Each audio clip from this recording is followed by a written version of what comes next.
साहित्य शिक्षा। Again we will discuss about Noam Chomsky. इससे फर्स्ट वीडियो में हमने नोम चॉम्स्की के लाइफ के बारे में, उसके वर्क्स एंड थ्योरीज को डिस्कस करा है। अगर आपने अभी तक फर्स्ट वाली वीडियो नहीं देखी है तो प्लीज पहले आप उसको देखिएगा, तभी आपको ये और अच्छे से समझ में आएगी। इस वीडियो में हम उसके एक पर्टिकुलर वर्क को और उसकी एक थ्योरी को डिस्कस करने वाले हैं, जो कि नोम चॉम्स्की की बहुत ही इंपॉर्टेंट वर्क है और उनकी बहुत ही इंपॉर्टेंट थ्योरी है। तो चलो स्टार्ट करते हैं। अब नोम चॉम्स्की के बारे में हमने पहले डिस्कस कर लिया है कि ये इनके लाइफ वगैरह के बारे में, तो अब हम डिस्कस नहीं करेंगे। आज का हमारा टॉपिक रिलेटेड है इनके एक वर्क से, that is called synthetic structure. What is synthetic? Synthetic का मतलब होता है, इस सिंटेक्स को जानने से पहले आपको लैंग्वेज की कुछ और जो टर्म्स होती हैं उनको जानना होगा। जैसे कि सबसे पहले जो लैंग्वेज में आती है वो क्या होती है? फोनीम। फोनीम क्या होती है? फोनीम होती है जैसे साउंड, जैसे हम बोलते हैं तो कुछ जो ध्वनियां होती हैं, जो साउंड्स होती हैं, सबसे छोटी जो लैंग्वेज की जो यूनिट मानी जाती है वो क्या होती है? फोनीम। उसके बाद आती है मॉर्फीम। मॉर्फीम होती है जब कोई यूजफुल वर्ड में जो हम यूज करते हैं उनको बोलते हैं, जैसे कि वाटर, या हम कह सकते हैं कि लिक्विड, गैस। ये सारे जो वर्ड्स हैं इनके ये एक यूजफुल वर्ड्स हैं। जैसे अगर मैं बोल दूं गेप्ट, ये कोई वर्ड नहीं है तो ये मॉर्फीम के अंदर नहीं आएगा। तो मॉर्फीम, फोनीम होती है ओनली साउंड, मॉर्फीम है जो यूजफुल वर्ड्स होते हैं। And then comes syntax. Syntax is a useful phase और यूजफुल सेंटेंसेस। जैसे कि I will tell you, please give me a 1 glass of water। तो this type of sentence is called syntax. Okay, अब हम discuss करेंगे इसकी कि Chomsky ने इसके बारे में क्या डिस्कस करा है। Written when Chomsky was unknown scholar. जब नोम चॉम्स्की ने इस बुक को लिखा, पर्टिकुलर बुक को, तो उनको तब तक कोई भी नहीं जानता था और वो एक अननोन स्कॉलर थे, यानी कि उनकी खुद की कोई पहचान तब तक नहीं थी जब उन्होंने इस बुक को लिखा। But after that step by step एक बार तो ऐसा हुआ था कि वो अपनी जो बुक है फर्स्ट टाइम उसको पब्लिश करवाने गए तो उनकी बुक को ही पब्लिशर ने रिजेक्ट कर दिया था, उसको पब्लिश ही नहीं करवाया था। तो देखो, सबके जो जितने भी सक्सेसफुल आदमी हम देखते हैं उनके पीछे का एक ना एक कहीं ना कहीं वो पहले सक्सेस से पहले वो अनसक्सेस होते हैं, बट फिर भी वो हिम्मत नहीं हारते और उसके बाद जब वो स्टेप बाय स्टेप बढ़ते रहते हैं तो यहाँ देखो वो कितने बड़े लेवल पे काम कर रहे हैं। Okay, through this book Chomsky argue for independence of syntax, study of sentence structure. अभी मैंने बताया कि सिंटेक्स क्या होते हैं? स्टडी होती है स्ट्रक्चर में सेंटेंस की। जैसे open the door, close the window, ये क्या है? एक सीक्वेंस में है, यानी कि स्ट्रक्चर में है। ठीक है, जब स्ट्रक्चर में हम किसी चीज को बोलते हैं, जब सेंटेंस को स्ट्रक्चर में बोलते हैं तो उससे सिमेंटिक्स की तरफ आते हैं, यानी कि जो भी आप बोल रहे हो एक स्ट्रक्चर में, क्या एक्चुअल में उसका मीनिंग है या बस ऐसे ही बोल रहे हो। ठीक है, तो इस चीज पे फोकस करा है। Here Chomsky use phrase structure rules which break down sentence into smaller part and combined new rule called transformation। यहाँ पर जो चॉम्स्की होते हैं वो यूज करते हैं उस phrase structure को। phrase structure क्या होते हैं? जैसे कि कोई हम बोलते हैं ना, जैसे कि not every shining thing is gold, कि हर चमकती चीज सोना नहीं होती। तो इस तरीके के जो एग्जाम्पल होते हैं वो क्या होते हैं? वो उनको फेज बोलते हैं, जिनका जो शॉर्ट में कोई मीनिंग क्रिएट करे। जैसे मैंने बोला था ओपन द डोर। तो ये जो चीजें होती हैं फेज स्ट्रक्चर, इनके कुछ रूल्स होते हैं जो उनको ब्रेक डाउन कर देना सेंटेंसेस में इनटू स्मॉलर पार्ट, और छोटे छोटे पार्ट्स में। जैसे मैं पूरा सेंटेंस बोलूं, it is hot today so open the door. अब इस पूरे सेंटेंस को जब मैं डिस्ट्रीब्यूट कर देती हूं स्मॉलर पार्ट में, that a new rules come that is called transformation. Okay, understand. Transformation का मतलब ही क्या होता है कि ट्रांसफर कर देना किसी एक चीज को दूसरी चीज में. यानी कि अब मैंने हॉट वाली चीज को अलग ले लिया कि इट्स हॉट टुडे, उसका भी मीनिंग बन रहा है प्लीज ओपन द विंडो या डोर, तो उसका भी है. तो दो डिफरेंट चीजें हैं और दोनों का ही अलग अलग मीनिंग क्रिएट हो रहा है. और दोनों को मीनिंग क्रिएट करके मैंने क्या कर दिया, एक सेंटेंस को दो सेंटेंस में ट्रांसफॉर्म कर दिया.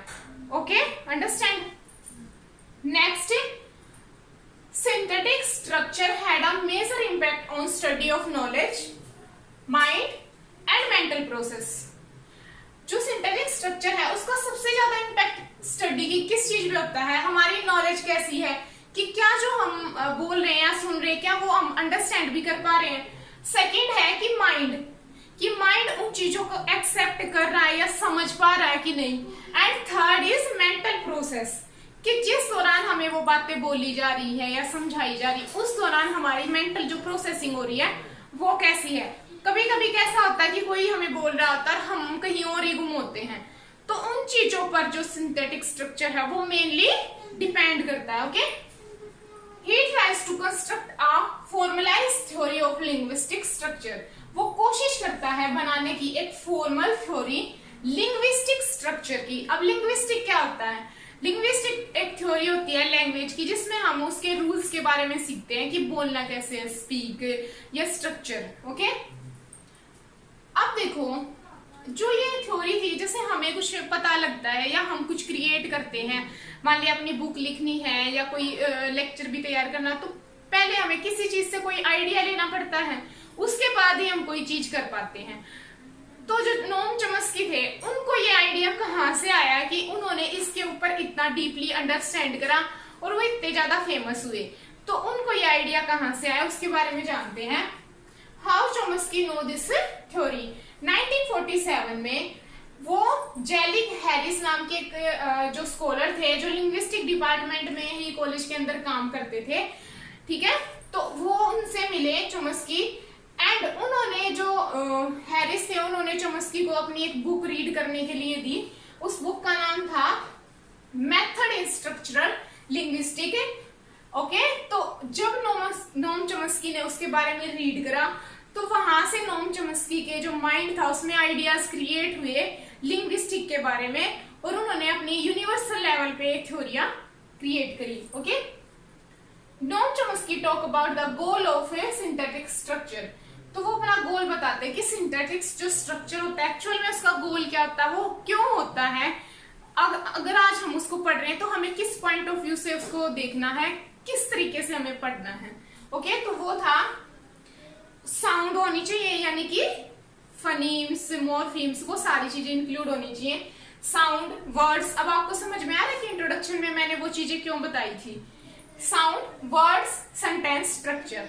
ओके, अब इसमें कुछ चैप्टर इंक्लूड थे इस वाली बुक में. उनकी फर्स्ट चैप्टर जो होता है उसमें जो चॉम्स्की है वो डेफिनेशन देता है ह्यूमन लैंग्वेज की एंड सिंटैक्स की, कि एक्चुअल में जो ह्यूमन लैंग्वेज होती है और जो सिंटैक्स होते हैं वो कैसे एक दूसरे से इंटरकनेक्ट होते हैं.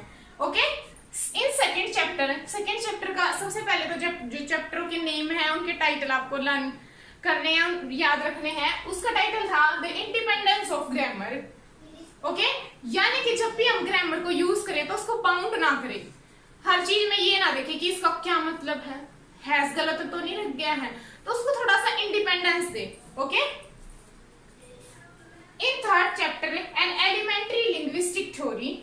इसमें जो चॉम्स्की है वो ट्राई करता है निश्चित करने के लिए determine short of the device and models, कि जो उसने डिवाइस और मॉडल दिए हैं कि एक्चुअल में वो बेनिफिशियल हैं और उनको हम कैसे अप्लाई कर सकते हैं. ओके, इन फोर्थ चैप्टर जिसका टाइटल था फेज स्ट्रक्चर, वो डिस्कस करता है कि जो स्ट्रक्चर होता है ग्रामर में, कोई भी जैसे हम फेज यूज करते हैं छोटे छोटे सेंटेंसेस, किड्स आर प्लेइंग, तो वो किस तरीके से उनका स्ट्रक्चर होता है, ग्रामेटिकली कैसे हम उनको सेट करते हैं. ही गो टू दिल्ली, ठीक है. In fifth chapter title limitation of phase structure description. Limitation होती है किसी भी स्ट्रक्चर की, कोई भी जो फेज स्ट्रक्चर होता है, जो फ्रेजर वर्ड देखे होंगे या सेंटेंस देखे होंगे सॉरी, उनमें आपने देखा होगा कि जो फ्रेजर सेंटेंस होते हैं उनकी एक लिमिट होती है, आप ज्यादा बड़ा नहीं कर सकते उसको। ओके, तो उनकी कुछ लिमिटेशन के बारे में इन्होंने बात करी है। तो जितना पढ़ाया है उसको आप नोटबुक में जरूर नोट कर ले। Also in this book 3 section, इस बुक में 3 उन्होंने सेक्शन भी दिए हैं। फर्स्ट में वो डिस्कस करते हैं फ्रेज स्ट्रक्चर के बारे में, फ्रेज स्ट्रक्चर के जो कंपोनेंट होते हैं वो कौन कौन से होते हैं। सेकेंड वो डिस्कस करते हैं ट्रांसफॉर्मेशनल कंपोनेंट के बारे में। एंड थर्ड मोर्फोफोनिमिकल कंपोनेंट के बारे में वो डिस्कस करते हैं। ये तो था इनके वर्क के बारे में। अब हम इनकी एक इंपॉर्टेंट थ्योरी को डिस्कस कर लेते हैं, that is called language acquisition device and universal grammar.